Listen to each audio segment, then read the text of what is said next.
Hey everybody, welcome back to Wing Wednesdays. This is Tucker at MACkite, and today I'm going to talk to you about the North Nova V2, version 2 for 2022.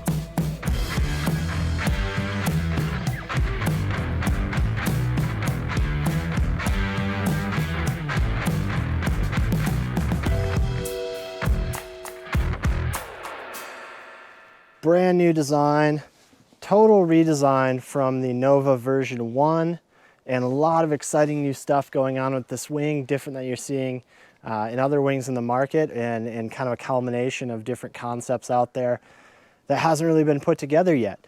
So let's take a quick look at this wing, what's going on with it, and I'll give you my personal review. All right, so we have the North Nova V2. This is the blue colorway. Looking good. What we got here on the front is a big fat surf handle. Nice and, sticks out there quite a bit, so it's easy to find. It's a little narrow in here, maybe with gloves on, thick gloves on, but really nice surf handle, nice cover underneath it. Does the job well, and it's stiff so you can control the wing with one hand. Coming down in here, we've got a nice nylon covered bungee style leash. It really isn't, easy to pull off of there, so you're probably gonna want a different leash line if you're not using the cuff. I didn't really find the cuff big enough for my wrist in cold water with my wetsuit, so I just looped it around my harness line, or not harness line, I should clarify, around my harness, the nylon webbing of my harness to connect to my waist, which worked great. It's a real nice cuff. Easy pull here, and quality stuff. So going from the top down like we always do here, we've got the north inflation valve. It just uses a hose end, so you don't need an adapter unless you have some weird kind of pump or something. It is a one pump design, so that pumps up the strut and the leading edge at the same time. If you've watched our videos before, you probably know my thinking on that. But they have resolved some of the drawbacks by using bigger hose here, and there's two of them, so that the air flows pretty freely between these two, and dumping it out isn't really all that difficult as long as these hoses don't get kinked, and as long as you don't forget to unclamp these clamps. So having these clamps is really nice because you can isolate those bladders, and you can sort of pump up to 2 different PSI if you want to. It's just a little bit more work.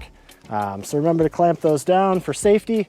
That way, if you do get a leak, it won't drain both of your bladders. All right, coming down here, what's exciting about this? I'll call these boom style handles.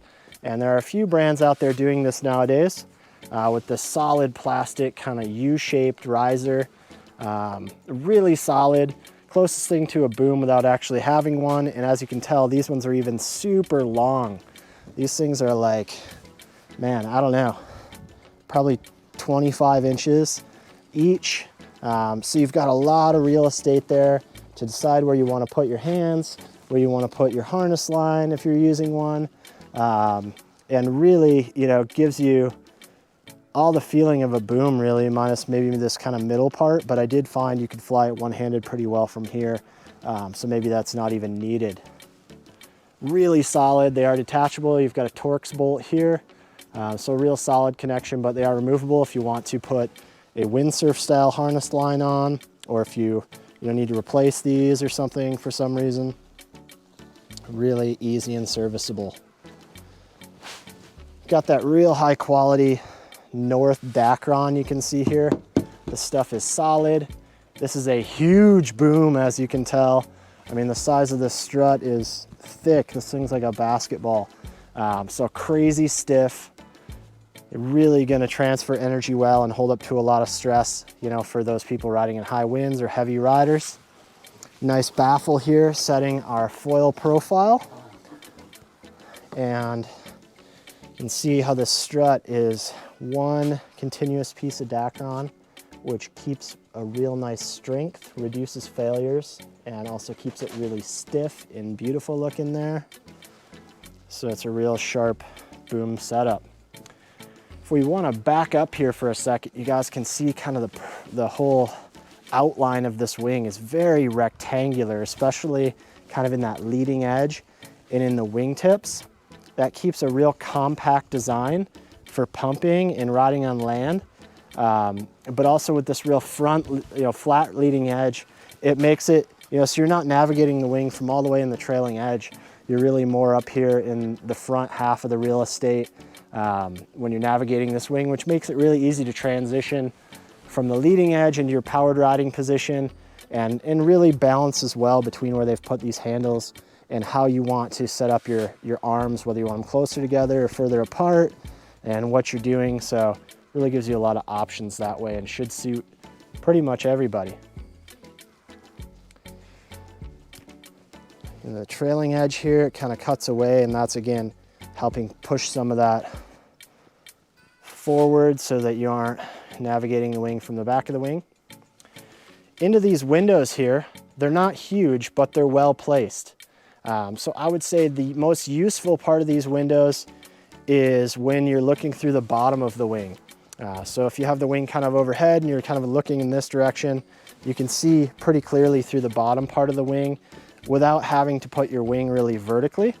If you're not using a real tall mast, or if you're still learning, that's really important, because if you're trying to look through the top of some of these windows, you really need to hold the wing really vertically to do that, and you're gonna end up dragging wingtip and falling. So nice to be able to look out the lower portion there, and they did kind of put that in a nice place without making a monstrous pain in the neck window. So really stoked on that. Got our backpack here. It's a nice shape. It works really well for those long handles and how you have to fold this wing.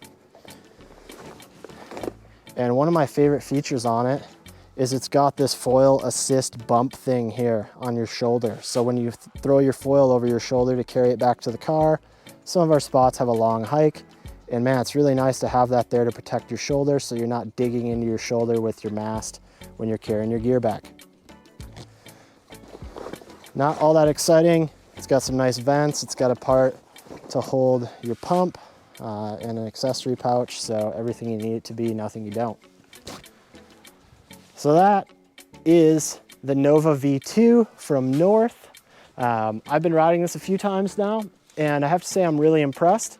I think it's a huge step forward from the Nova version 1, and it's really, bringing in some features that a lot of riders are asking for and appreciating, really taking it next level. I'm happy they redesigned the wing because they really had to go back to the drawing board to make it as good as it is. These boom style handles are probably bigger than they need to be, but I think it's better to have a little bit more real estate rather than not enough, especially when you don't really know what rider you're designing for. You might be somebody like me, 6'3" with a big wingspan. It might be somebody smaller that has a narrower wingspan and just wants to hold the wing a little tighter to their chest, or just from personal preference. I like to cruise my hands a little closer, but when I'm jumping, I like to widen my hands a little bit. So it gives you all those options. Still allows you to fold the wing in a relatively compact space. And really, having a few extra inches in the handles. The biggest drawback is probably weight, but I don't think it's really adding an unreasonable amount of weight. So really cool kind of boom alternative that takes away all the drawbacks but gives you all the positives. The wing itself flies really comfortably. There's a good amount of lift generated, but also generates good forward momentum in apparent wind. It kind of sits in the middle. It's really not a superstar for speed, really not a superstar for lift, but fits kind of somewhere in between. So it's a really versatile wing. You can go and use it any day, whether you're going in the surf, racing with your buddies, doing a jumping contest. The wing kind of does it all. And the fact that it's well balanced, but still compact and generates a good amount of power is, just really nice. You can kind of use it for anything. It's got good range, real versatile wing. If there's a drawback on this wing, I would say it's really not pointed at one specific style. So it's sort of a jack of all trades, master of none. But if you're not a pro level rider dedicated to one discipline, I would say that's actually a good thing. It allows you to explore multiple aspects of wing foiling without having to commit to one kind of performance. You can kind of do it all. And unless you're at a real high level, you're not gonna really need those benefits necessarily anyway. You're just out there having fun. So getting an extra knot or two of speed or getting an extra foot or two on your jumps isn't really a life-changing event, especially when you don't need to buy multiple different styles of wings to ride different styles. It just does everything really well. So it's a great wing to bring on a trip, great range. So you only need 1 or 2 wings on a trip, unless you're going somewhere with a huge amount of variance in the wind. But I've been really impressed. It's something you could just throw in the back of your car and always have with you, no matter the conditions and no matter what style you're riding, which is always awesome.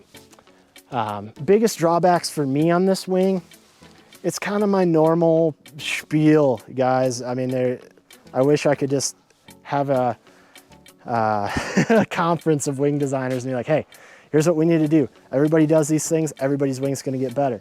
I really would love to see a dual point inflation. This is a cool runaround, but it just complicates things and doesn't let you inflate at different pressures quite as easily. On a wing like this, you really don't need to necessarily. The strut's huge. The leading edge has enough flex where you can deal with gusts and riding it overpowered. It's not a super stiff wing. So you really don't need to worry too much about different pressures in this wing. I do really like these inflation valves. You don't need an adapter. They're really reliable. A lot of different brands are using them, so you can get a replacement valve even if you don't have a North dealer nearby quite easily. I do really like these boom style handles, especially barehanded, but with gloves or mittens on, they're harder to grasp, so you will end up fatiguing a little faster. You can't really fingertip these quite as easily with gloves on because you'll slide off, so you actually have to grip them, and especially with gloves, that adds to your fatigue.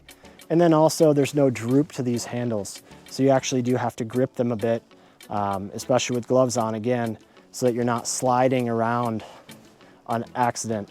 You need to grip them so you can stay your position, whereas if it was a drooping handle, you could kind of just fingertip it, and because they would sort of bridle out, you get held in the same position fairly easily.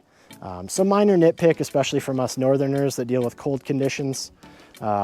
Secondarily, there's no real harness line attachment. I think, you know, they're just anticipating you're gonna use a windsurf style harness line. Unscrew these, put them on here, and that's well and good if you wanna ride that style, but I would say the majority of people in the market right now are using rope style. So that's an additional purchase that would have to be made. And the rope style works. This is how I kind of did it. And this is where I found it balanced well. But it's just kind of a weird run around. It is gonna wear out on this grip a little prematurely. So ideally it would have been nice to have some sort of a tie off for a rope style as well, for those people that prefer or already own a rope style harness line coming into this design. Okay, there's that. Really great looking wing. Minor nitpicks from me. You know, again, with the valves, the harness line attachment points, and just the kind of middle of the road nature of this wing, which isn't necessarily a downside, but for somebody that demands hardcore surf or racing or jumping performance, it's just kind of middle of the road. So it's not really top of the list at any of those, but does them all really, you know, relatively well. So this has been Tucker at MACkiteboarding.com. If you have any questions, comments, put them in the comments section below. Reach out to us at the shop. We're always happy to have a conversation. This has been Tucker with MACkiteboarding Wing Wednesdays, and we'll see you next time.